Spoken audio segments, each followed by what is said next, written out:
മഹാദേവി നമഃ. ശ്രീ ലളിതാ സഹസ്രനാമം സ്തോത്രം 62.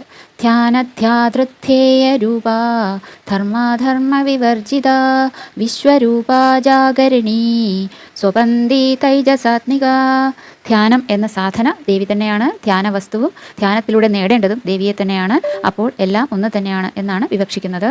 ധർമാധർമ്മങ്ങളൊന്നും ദേവിയെ ബാധിക്കുന്നില്ല. ദേവി മായാതീതയാണ്. അതുകൊണ്ട് ദേവിക്ക് എല്ലാം ബ്രഹ്മമയമാണ്.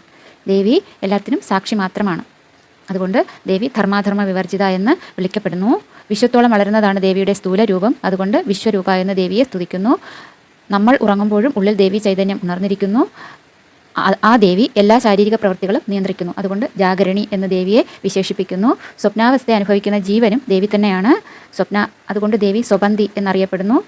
സ്വപ്നാവസ്ഥയിലിരിക്കുന്ന ജീവൻ തൈജസൻ എന്നറിയപ്പെടുന്നു. സ്വപ്നാവസ്ഥയിലും ഉള്ളിൽ തേജസ്സായി ദേവി ഉണർന്നിരിക്കുന്നു. അതുകൊണ്ട് ദേവിയെ തൈജസാത്മിക എന്ന് സ്തുതിക്കുന്നു.